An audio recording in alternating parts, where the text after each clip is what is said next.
할렐루야. 네, 감사합니다. 아, 저는 아침에 묵상을 하면서 질문이 생겼어요. 어떤 질문이냐면 하나님 어떤 찬양을 좋아하실까? 하나님 찬양을 좋아하시는데 그래서 오죽하면 천사장을 만들어서 찬양하는 천사장을 만들었겠어요. 그러니까 찬양을 참 좋아하시고 음악을 좋아하시는 하나님이시면 틀림이 없습니다. 그러다 보니까 그런 질문이 생겼어요. 제 마음 가운데. 하나님은 어떤 찬양을 좋아하실까? 이런 찬양이실까? 저런 찬양이실까? 그래서 하나님은 아마 발라드를 좋아하실 것 같다 하는 생각도 들으시고, 어떤 때는 하드락을 좋아하실까? 이런 생각도 들고, 별 생각을 다 하면서 오늘 아침 묵상을 시작을 했습니다. 그래서 생각을 하다 보니까 오늘 시편 7편 말씀을 쭉 읽어보니까 뭐냐면 이 시편 7편 엘로지입니다. 엘로지라는 말은 뭐예요? 애가예요, 애가. 애가라는 뜻은 뭐예요? 슬픈 노래라는 뜻이죠. 슬픈 노래로서 주님 앞에 자기 자신을 드린 다윗의 노래입니다. 그러니까 하나님이 이런 노래도 좋아하시는구나, 또 이런 노래도 좋아하시는구나 하는 그러한 마음을 갖다 보니까 요즘 가수 중에서 제가 좋아하는 가수가 한 사람이 있어요. 한국 가수 중에서 좋아하는 가수가 김필이라는 가수를 좋아합니다. 아주 그 목소리가 갈라지는 듯한 아주 그 특이한 목소리를 갖고 있어가지고 참 그 제가 마음에 들어요. 왜 마음에 드느냐면 또 특히나 제 조카애를 아주 그 좋아해가지고, 조카애를 좋아한다는 말이 좀 이상하지만 조카애가 그 가수인데 그 가수를 제일 좋아해서 자기 롤 모델로 삼으면서 자기가 연습을 했다고 그때 그 어느 프로그램에 나와서 그런 얘기 하는 걸 들은 적이 있어요. 그러다 보니까 얘가 또 사람을 알아보는구나 하는 생각이 들어서 또 관심을 갖고 보는데, 노래하는 것마다 오히려 우리 조카애를 훨씬 뛰어넘은 그런 노래를 해요. 얼마나 잘하는지 이루 말할 수가 없어요. 그리고 좀 요즘에 특히나 무슨 드라마에 연인이라는 드라마에 거기 OST를 불렀는데 이거 노래도 아주 참 너무 잘하는구나 하는 그 마음을 갖게 됐습니다. 갖게 되면서 거기에 무슨 제가 따라 부를 수는 없지만 하여튼 그런 노래들을 많이 했습니다. 그래서 이렇게 나온 거를 제가 이렇게 들으면서 이 사람이 목소리가 특이하구나. 그래서 이 사람이 어떤 배경을 가졌길래 이런 노래를 하는가 하고 제가 조금 살펴봤습니다. 오늘 이 관계가 있기 때문에 그래요. 그랬더니 이 사람이 그 옛날에 김인배 씨라고 그 트럼펫 주자였던 김인배 씨의 할아버지예요. 김인배 씨가 할아버지예요. 그러면서 크리스찬이에요. 상당한 크리스찬이고 상당히 그 예수를 잘 믿고 이런, 요즘에 예수 잘 믿는 그 크리스찬 그 연예인들이 참 많습니다. 가수도 그렇고 참 많아요. 그러다 보니까 김인배 씨라고 하면 여러분이 뭐 기억을 하신지 모르겠지만 그 똑똑똑 구두 소리 빨간 구두 아가씨, 옛날 노래, 그런 노래를 작곡해가지고 아주 유행했던 그런 분입니다. 그런 분이다 보니까 음악을 하는 DNA가 있고, 그 다음에 DNA가 있으면서 예수를 잘 믿고 하다 보니까 하나님 찬양도 이거 찬양을 했는데 아주 귀한 찬양도 했더라고요. 그래서 찬양하는 것도 들어봤습니다, 제가. 그래서 이렇구나, 귀한 분이구나 하는 마음을 가지면서 하나님은 이런 찬양도 참 좋아하시겠구나, 이런 찬양도 좋아하시겠구나 하는데, 아주 그 사람이 부르는 장르가 아주 발라드입니다. 그러니까 하나님은 발라드를 참 좋아하시겠구나 하는 생각해 보니까 엘러지하고 오늘 시편 7편의 말씀이 발라드와 똑같은 장르구나 하는 걸 느끼면서 바라보면서 말씀을 보기 시작했습니다. 그러다 보니까 그 말씀 가운데 우리 하나님은 그 간절하게 주님 앞에 자기의 마음을 울음소리로 드러내는 6편의 말씀처럼, 시편 6편에 울음소리를 들으셨도다 하는 말씀처럼 정말 울음소리로 주님 앞에 간절하게 내놓는 것도 하나님께서 참 듣기 좋아하시는 찬양이라는 것을 알 수가 있다는 겁니다. 이건 보세요. 뭐라고 써있냐면 다윗의 시가연이라고 되어 있습니다. 시가연, 그렇죠? 다윗의 시가연, 베냐민인 구시의 말에 따라 여호와께 드린 노래라고 그렇게 기록되어 있죠. 이 시가연이라는 말이 무슨 뜻인지 정확하게 나와 있지는 않습니다. 정확한 뜻은 모르지만 격정적이다 이런 뜻이면서 뭐냐면 마음에 격정적이고 아주 엘러지다, 그러면 애가다 하는 그런 뜻으로 사용한 그 표현이라는 것이 성경학자들의 중론입니다. 그러다 보니까 다윗이 그 마음 가운데 애달픈 마음이 있었는데 왜 애달팠냐 하면은 베냐민인 구시의 말에 따라 여호와께 드린 노래라는 거에 의미가 굉장히 깊습니다. 왜냐하면 베냐민은 구시는 누군지를 몰라요. 누군지를 모르지만 베냐민이라는 것은 이 다윗에게 있어서 아주 아픈 새끼손가락이었습니다. 아픈 새끼손가락이에요. 그러니까 싫어할 수도 없고 좋아할 수도 없고 한 아주 아픈 새끼손가락이었어요. 그러니까 베냐민인들은 전부 사울의 대깨문이에요. 말하자면 대깨문 것처럼 아주 사울 왕의 아주 그냥 그 사람들을 아주 끝까지 따라간 그런 사람들이 베냐민 지파이기 때문에 베냐민이었습니다. 그다음에 시므의 영도 바로 거기서 나왔고, 그래서 이 베냐민들은 전부 그 마음 가운데 그 정말 이 다윗을 배척하는 마음이 많았어요. 근데 또 베냐민 지파는 자기가 가장 사랑하는 친구였던 그 요나단이 또 베냐민 지파다 보니까 그걸 버릴 수도 없는 그런 입장이고, 또 그 아들인 그 모이보셋의 그 마음, 그러니까 전부 아픈 손가락이에요. 그러니까 아픈 손가락인 베냐민인인 구시라는 사람의 말에 따라서 자기를 꼬집는 그 가슴을 후벼 파는 그 말에 따라서 그 아픈 마음을 내놓고 주님 앞에 부른 노래라, 이런 뜻입니다. 그러다 보니까 애가가 되지 않을 수가 없죠. 그러면서 그러한 노래로 말하니까 시므의 영으로 정말 나온 그 마음 가운데 우리에게는 어떤 상황 가운데 나올까? 우리가 마음 가운데 정말 답답한 마음이 있고, 어떤 사람이 내 친한 사람인데, 내 아들인데, 내 딸인데, 또 내 마음 가운데 정말 사랑하는 사람인데, 내가 정말 사랑하는 사람인데 내 뜻과는 상관없는 전혀 반대로 나가는, 삐딱하게 나가는 그런 사람이 내 주변에 있을 때 마음이 갑갑한 사람이 부르는 노래가 바로 시편 7편의 노래다, 이런 겁니다. 무슨 얘기인지 이해가 되시겠죠? 그 배경을 이해가 되시면은 그 다음에 시편 1편, 7편을 보면서 그 억울함을 다윗이 호소한 노래라는 뜻이니까 그걸 보시면 됩니다. 1절을 이렇게 말합니다. 여호와여, 여호와 내 하나님이여, 내가 주께 피하오니 나를 쫓아오는 모든 자들에게서 나를 구원하여 내소서. 그러면서 2절에 말합니다. 건져낼 데가 없으면 그들이 사자같이 나를 찢고 뜯을까 하나이다. 얼마나 아주 간절한 마음이 1절과 2절에 나와 있는지 이루 말할 수가 없죠. 그러니까 무슨 얘기를 하느냐, 저는 이 베냐민 지파인 사람들이 전부 아주 똑똑하면서도 그렇게 긁는 사람들이 많아요. 그러니까 예를 들어서 지금 베냐민 네타냐후 얼마나 똑똑하면서 긁는 사람이에요. 그렇죠? 지금의 이스라엘 수장인 베냐민 네타냐후가 그런 사람이에요. 그런 성격의 소유자예요. 그러니까 다윗으로 보면은 참 마음 가운데 치자니 뭐하고, 또 그렇게 또 권모술수를 써가지고 또 이렇게 연합 정권을 세우고 이렇게 하는 아주 권모술수가 능한 그런 사람인 베냐민 네타냐후입니다. 사실 저는 상당히 안 좋아해요. 영어도 얼마나 잘하는지 몰라요. 얼마나 잘하고 뭘 얼마나 잘하고 다 하는데, 너무 이 사람이, 그러니까 이스라엘 사람이 너무 싫어하는 사람, 영순위에 들어가 있는 사람이 베냐민 네타냐후인데 그 사람은 쫓을 수밖에 없는 상황이라고 지금 얘기를 하고 있습니다. 그럴 정도예요. 그러니까 그 시편 7편을 묵상하면서 그 사람이 탁 떠올라 제 마음 가운데, 그렇구나 하는 마음으로 이렇게 들어와요. 근데 그러면서 불구하고 하나님께 피하는 겁니다. 여호와 하나님이여, 내가 주께 피하오니 하고 말합니다. 주께 피하오니. 하나님이 싫어하시는 것이 원망이에요. 누구를 원망하고 누구를 그냥 리벤지하고 이런 걸 싫어하십니다. 그 싫어하시기 때문에 우리의 마음 가운데 범죄하기 쉬우니까 그럴 때 여호와께 피하라는 겁니다. 자, 여기서 중요한 겁니다. 하나님께 피한다는 게 무슨 뜻일까?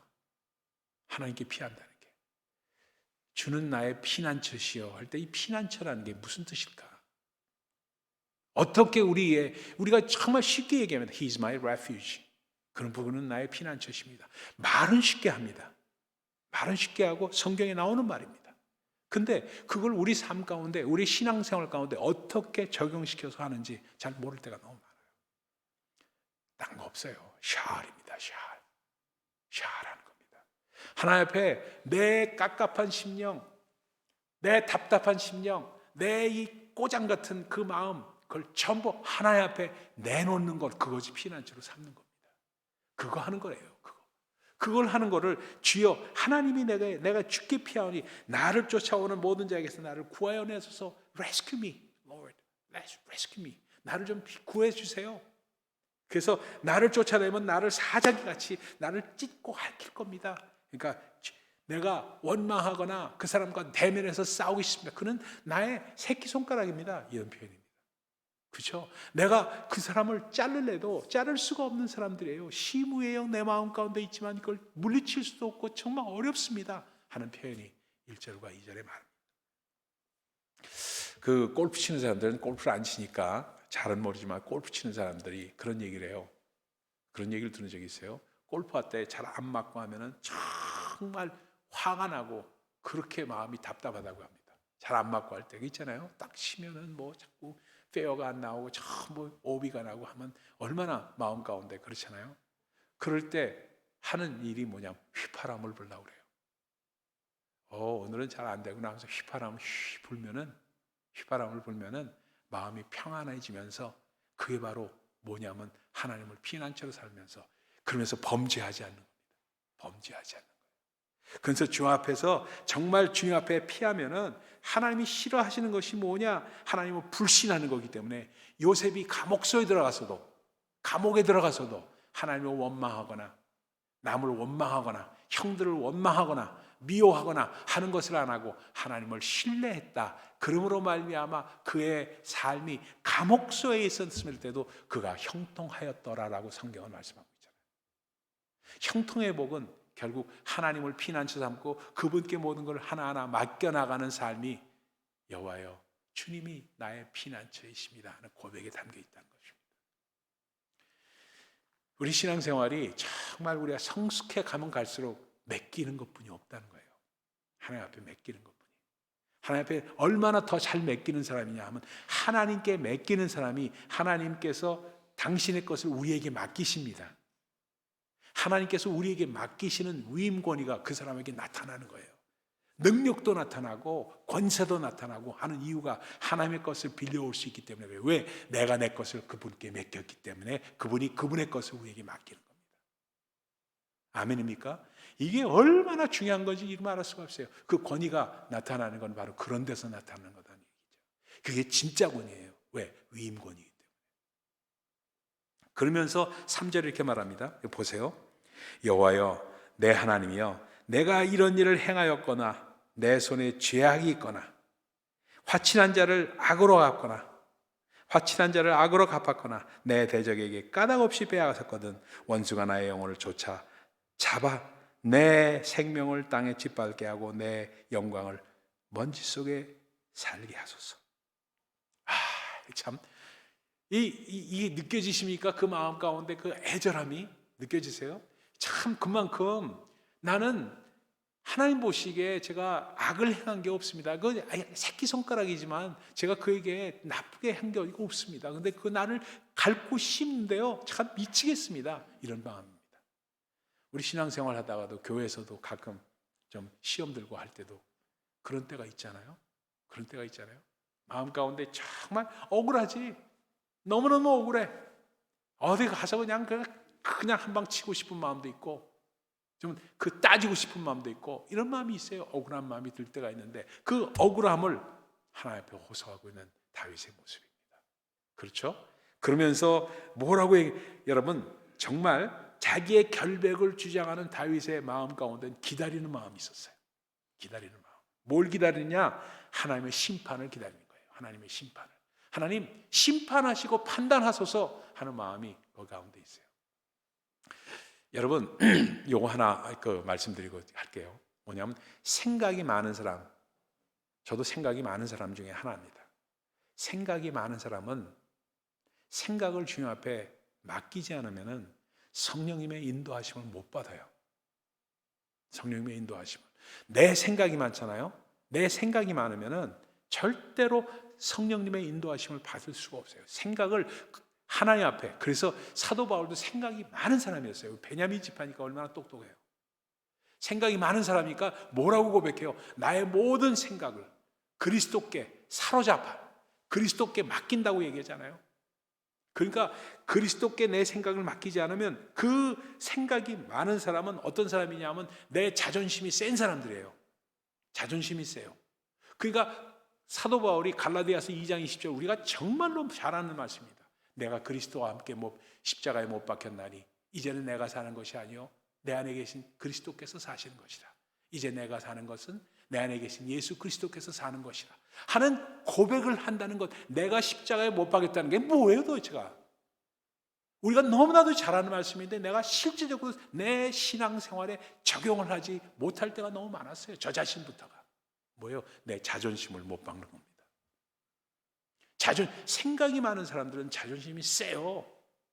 자존심조차 십자가에 못 박지 않으면 십자가에 못 박히지 않은 사람들은 성령님의 인도하심 받기가 힘들어진다는 사실을 기억하세요. 그럴 때 정말 여호와 하나님이 우리의 귀한 망대가 된다는 사실을 여러분 꼭 기억하시기를 부탁을 드립니다. 그러면서 6절부터 세 가지 동사를 말합니다. 뭐예요? 6절에 여호와여 진노로 일어나사, 여기서 쿠마라는 단어를 씁니다. 일어나시옵소서. 주여 arise, arise Lord. 진노 가운데 일어나시옵소서. 내 대적들의 노를 막으시며 나를 위하여 깨소서. 우르나, 우르나, 쿠마, 우르나라는 단어를 씁니다. 깨소서. 이제 잠자지 마시고 이제 졸지도 않으시는 하나님께서 일어나셔야죠. 깨소서. 그러면서 주께서 심판을 명령하셨나이다. 민족들의 모임이 주를 두르게 하시고 그 위 높은 자리에 돌아오셔서 슈바에구나 슈바 하면서 돌아오시라고 말씀합니다. 쿠마 오르나 슈바 하는 단어를 쓰면서 일어나소서 깨소서 돌아오소서 그리고 하나님의 의로 심판하소서 하고 정말 호소하는 그러한 모습이 나오는 것이 오늘 시편 7편의 말씀입니다. 그러면서 8절에 뭐라고 하냐면 여호와께서 만민에게 심판을 행하시오니 여호와여 나의 의와 나의 성실함을 따라 나를 심판하소서. 나도 심판하세요. 그 사람 심판하는 것처럼 나를 심판하세요. 하나님의 여호와의 의로 하나님의 의 그렇지 않습니까? 그러면서 아주 악인의 악을 끊고 의인을 세우소서. 의로우신 하나님이여 사람의 마음과 양심을 감찰하시나이다. 내 양심을 아시지 않습니까? 하는 말입니다. 그래서 10절에 오늘 암송요절을 이야기합니다. 같이 한번 읽어봅니다. 시작. 나의 방패는 마음이 정직한 자를 구원하시는 하나님께 있도다. 이 고백이에요. 나의 방패는, 나의 쉴드는, 내 방패, 나의 방패막이는 뭐냐면 마음이 정직한 자를 구원하시는 하나님께 있다. 내가 정직하고 정말 주 앞에 의로우면은 하나님께서 나의 방패가 되신다 하는 신앙의 고백을 말씀을 하고 있습니다. 그러다 보니까 뭐라고 말하냐 하면은 여러분 정말 하나님의 공의 가운데 영적인 법칙은 틀림없어요. 하나님께서는 악인은 핍박하시고 거짓말에 실망치 않으시고 그리고 정말 우리의 의로움을 보신다 하는 말씀을 하고 있어요. 자, 저를 보십시다. 정직함이 이게 중요해요. 여기서부터가 정직함이 과연 무엇일까? 여호와 앞에 하나님 앞에 정직함이는 무엇일까? 몇 가지를 생각할 수가 있어요. 첫 번째는요, 하나님 앞에 신실함입니다. 신실한 거예요. 우리가 정말 진실되고 신실한 사람을 신뢰성이 가잖아요. 신실하고 진실한 사람은 신뢰가 되잖아요. 저절로 하나님조차 그분도 우리가 신실하고 진실할 때 정직한 자로 말씀하시면서 우리를 신뢰하신다. 그럴 때 하나님의 복을, 하나님의 권위를 우리에게 맡기신다. 그렇죠? 정직한 자를 구원하시는 하나님께 있습니다. 그래서 신실한 겁니다. 그리고 제가 감리사 할 때 들어본 제가 느낀 거예요. 제가 많은 설교를 들었습니다. 목사님들의 설교를 참 많이 들었어요. 그래서 제가 목사님들께 5분 설교하라고 그러고 10분 설교하라고 그러고 그 설교를 다 100명 되는 사람들의 설교를 다 들었어요. 5분 동안에 정말 설교를 제가 그 커뮤니티 서비스 그 성찬할 때마다 우리가 5분 설교 하잖아요. 3분 설교하고. 사실은요, 3분 설교, 5분 설교가 쉬운 것 같죠? 굉장히 어려운 거예요. 제가 시켜봐서 알아요. 5분 설교를 제일 어려워합니다. 목사들이요. 가장 어려워하는 설교가 5분 설교예요. 쉽지가 않아요. 5분 설교. 오히려 1시간 설교하면 질질질 이 말 했다 저 말 했다 1, 2, 3, 4 하면은요 되지만요 5분에 딱 컴팩트하게 3분에 딱 컴팩트하게 메시지를 전한다는 거 쉬운 일 아니에요.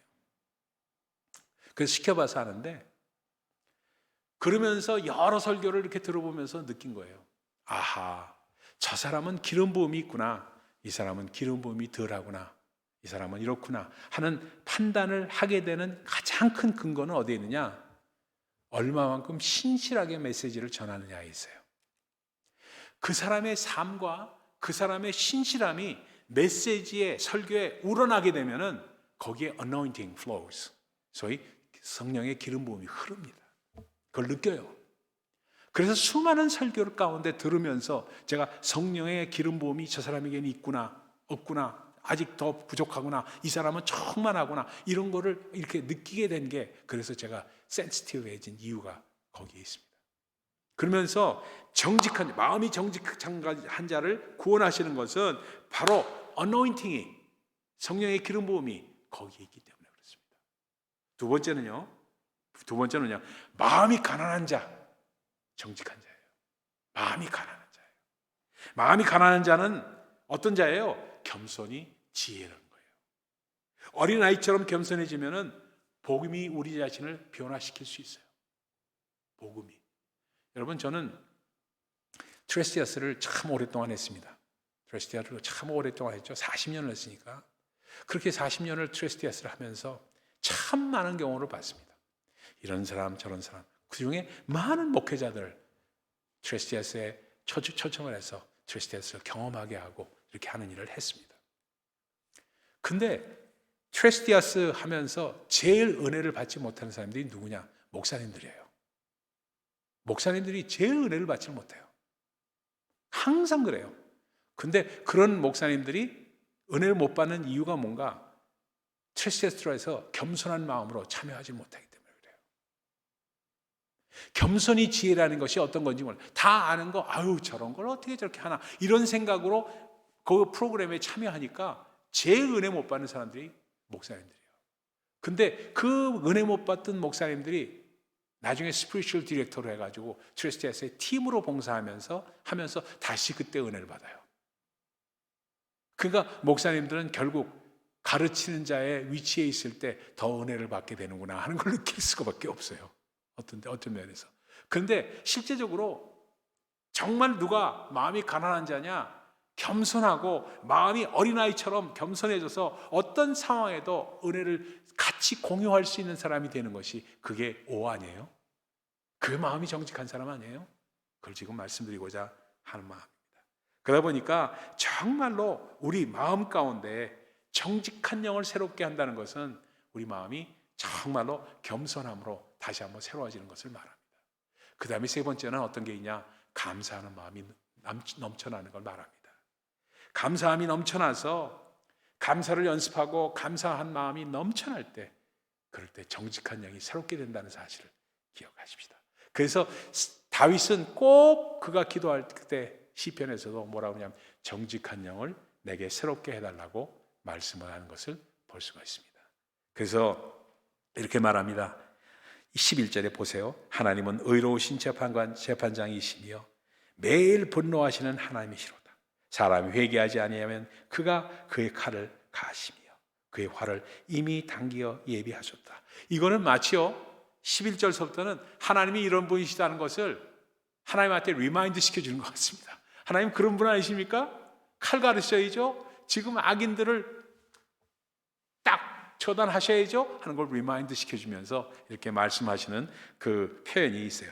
악인이 죄악을 낳으며 재앙을 베어 거짓을 낳았도다. 그가 웅덩이를 파 만들며 제가 만든 함정에 빠졌도다. 제가 만든 함정에 빠졌도다. 하나님 그들을 함정에 빠뜨리시옵소서 하는 말씀을 이렇게 하고 있어요. 아주 다윗이 기가 막힌 표현을 하고 있는 것을 볼 수가 있습니다. 그러면서 그의 재앙은 자기 머리로 돌아가고 그의 포악은 자기 정수리에 내리리로다. 하면서 17절에 마지막 결론을 말합니다. 내가 여호와께 그의 의를 따라 감사하며 지존하신 여호와의 이름을 찬양하리로다. 감사로 그 시편을 마치는 것을 볼 수가 있습니다. 여러분, 오늘 우리는 우리의 선언을 주님 앞에 드려야 됩니다. 나의 방패는 마음이 정직한 자를 구원하시는 하나님께 있도다 하는 것을 다시 한번 하면서 우리 마음 가운데 답답하고 할 때 마치 발라드를 노래하듯이 주님 앞에 노래하십시오. 주님 앞에 노래하세요. 그렇게 노래할 때 하나님께서는 반드시 우리 기도를 들으시고 우리를 새로 세우시고 우리의 피난처 되시는 하나님 앞에 샬하시면서 주님과 더욱더 깊은 교제로 나아가는 우리가 되시기를 예수 그리스도로 축원드립니다. 기도하겠습니다.